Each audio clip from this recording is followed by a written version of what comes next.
Hi, I'm artist Julia Vanderwick, and I love to knit.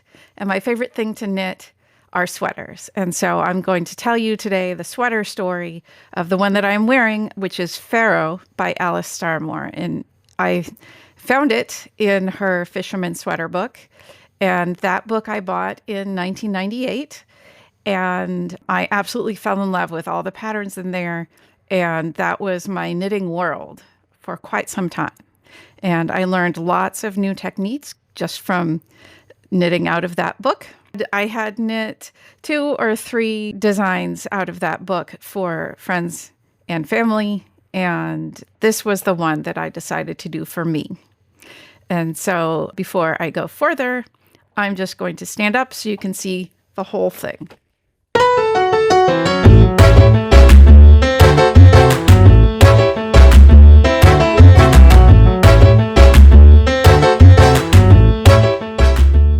So, as you can see, there are a lot of things going on with this sweater.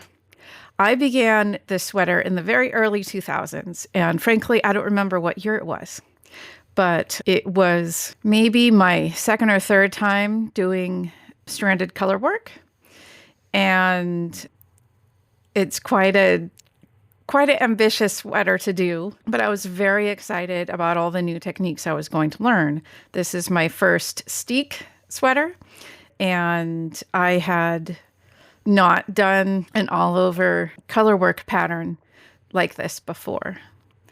And I knit most of the body up until around 2004, 5, 6. I don't know. I don't remember when exactly I stopped knitting.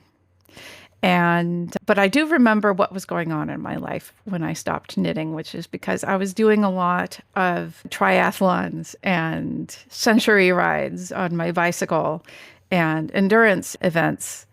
And I was really keyed into athleticism. And I was sitting and knitting less and less. So eventually I wasn't really knitting at all in my life, but I still considered myself a knitter. And so fast forward to the year 2017, and it was July 4th, and I was sitting in the yard talking to my friends, many of whom were in that same boat. We think of ourselves as fiber artists, but we weren't really doing it. And after we talked about how we really wanted to get back into it, I left that gathering thinking, you know what? I'm going to do it. And so I grabbed the tote bag that was in my closet this whole time, and I sat down on the couch and I got the book out. And immediately I was struck by the fact that I had made 0 notes. I had no idea if I was doing any modifications. I didn't know what size I was making. I could only guess at where I was in the pattern. And so this is how I found my place again. I looked at the charts on the sweater and I compared them to the charts in the book. And then I was able to see which size I was making. And then in order to find where to start knitting again, I read the pattern right about where I thought I was and kind of matched it up with what was going on here. And where I was at in the pattern was I had knit the whole body up till about the neck. And so I had 2 steeks going for the armholes and was starting a steek for the neckline. And I had no conception of what I was actually doing because I hadn't done that technique before. And it had been a good 10 years since I had picked up my needles on top of that. But you know what? It only took me 20 minutes to find my place again. And I was shocked. I thought I would never figure out where I was in the pattern, but I did it simply by reading my work and referencing the pattern. And so I kept going, and I ran out of yarn and then discovered that the yarn that I had chosen for this lovely project was no longer being sold in the United States, where I live. And so I needed to order more from, I think, Australia, New Zealand. So that took a little bit of time. And in fact, I had to do that twice. So I had no kind of understanding of yardage and how much it actually takes to do a thing like this. So there's that. And the other thing that happened when I started knitting on this again is that I noticed that the project was actually really heavy and it was taking a lot of arm strength to work on it. And the way I knit was I was a full thrower. So I would balance the needles in my hand and work the yarn. I'd drop the needle, work the yarn around, pick up the next yarn, work that, And so it was a lot of work for my body and my health was different. I really need to conserve my energy and to do my projects in the most energy efficient way that I can in order for me to have a happy and productive life, just because of how my body works now. And so I paused. I paused yet again on this sweater. And I decided to learn how to do what I affectionately call two-handed, two-stranded, where you have one color yarn in one hand and the other color yarn in the other, and you do something sort of like this. Your yarns don't get twisted.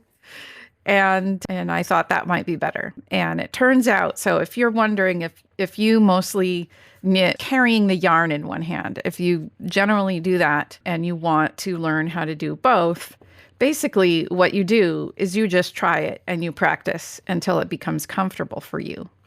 And so I was doing two things. I was learning how to carry the yarn in my left hand as well as my right. And then I was retraining my right hand to carry the yarn in my fingers rather than dropping the yarn every time and making a big arm movement to make the stitch. And there was like a heat wave, and I took like 5 days of watching YouTube videos. I think I searched on "this is how I knit," and I just watched all these videos of people demonstrating how they carry the yarn and how they knit, and I just tried every single one. And I did that until I found something that was comfortable for me. And then I took my practice yarn and I practiced putting those two together and knitting with both hands and two different yarns at once. And I eventually got to the point where I was pretty confident in applying that to my sweater again. And I'm not sure, I think I might have been on the sleeve by the time I was doing that. So that was exciting. So I came back to a completely different technique. And by the way, I've been knitting that new way ever since. And now it just feels natural. And I don't really physically remember my old way of knitting. So when I stood up, you might have noticed that the colorwork at the bottom of the sweater looks a little different from the colorwork at the top of the sweater. Like the white yarn might look a little puffier. And at the time I thought, oh, the white yarn is thick and thin. It's inconsistent in weight from ball to ball. And now I understand that's not true. What is happening is that I didn't understand about color dominance, basically.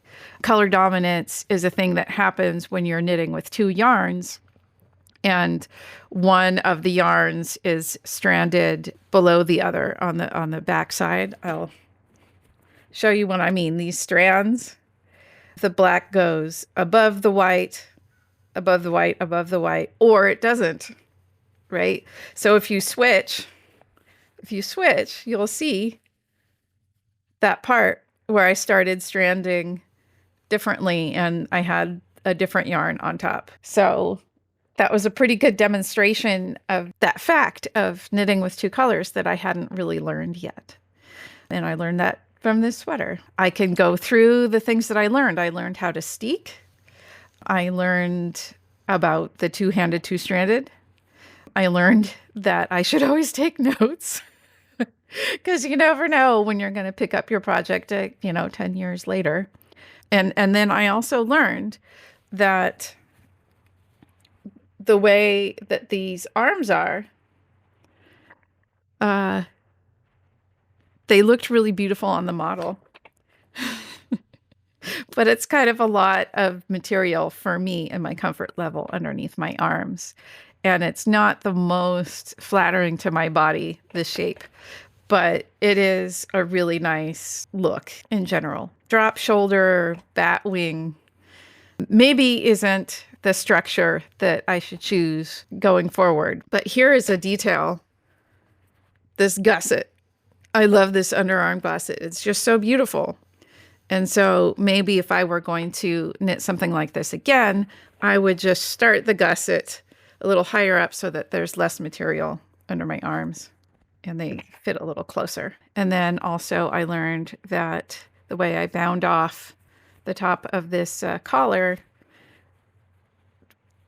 makes it roll. So you don't see that nice design. The other thing is that the ribbing is 2x2 corrugated ribbing, which corrugated just means that you're doing the pearls in one color and the knits in the other. And when I bound them off, I bound them off each time using a different technique. On this one, I bound this off using the stretchy technique where you knit through the back loop. In any case, it makes a really stretchy edge, but it also kind of made a little fluted shape and it didn't tuck in as nicely as I wanted. So for this one, I was being really fancy. And I thought, oh, I will do the tubular bind off for this one. And I did it, except for the way that you do tubular bind off for 2x2 ribbing is that you change it to 1x1 ribbing and then you do the bind off. And I didn't do that. I did it on top of the 2x2. And so if you look closely, it's a little funny looking. And you know what? I just left them like that. It's completely fine. And I was so excited. I think so I picked this up in like July, August of 2017. And I finally finished the knitting in February of 2018. And then I went to go and do the finishing. And I remember this fact. I spent 5 hours doing all the finishing touches, all the weaving in of the ends and the making sure the steeks are all nice and secure and all that stuff. And I actually have another video of when I cut the steek, which was my very first steek for this sweater. And I was incredibly nervous about it. And then when I went to cut the second steek, I was already confident and I'm like, oh, this is not a problem. And I just went snip, snip. And I barely checked to make sure I wasn't cutting through the other side. So that's how quickly it can take me to get used to a new technique and realize it's okay. So yeah, 5 hours of finishing on this sweater. And then I put it on and realized, wow, it's actually pretty heavy. And there's only like 6 or 7 cold days a year where I live. So I might not actually get that much wear out of it, but I'm pretty pleased. Anyway, I think it's a beautiful piece, and I still love it and think of it as, my special sweater from that book. And so as an addendum, I did have some yarn left over after so many times ordering more yarn. I had some yarn left over and I thought, why don't I make a matching accessory? And so I took some of my favorite charts from the sweater and I made it into a hat. And I used some techniques that I've learned from hat making. There we go. Now you can see the pom-pom from the Charlene Church Hats On book.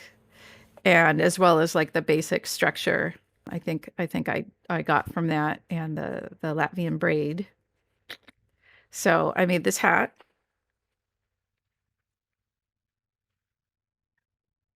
And now I have the world's most busy outfit in the world. There we go. So, is this too much pattern even for me to wear all at once? Maybe. But you know what? There were so many firsts that I did in the making of the sweater, and this is the first hat that I tried to design myself. And I'm really excited about it. And I realized that I kind of forget to wear this one, and maybe I should wear it more often. And maybe I should wear this sweater more often because it's actually not as uncomfortable as I remember it being. And so this is my sweater story, my adventure making Faroe by Alice Starmore. And I hope you enjoyed it. And I'd love to hear about your milestone sweaters. Maybe they didn't take 15 years to complete, but boy, I'm glad I did it.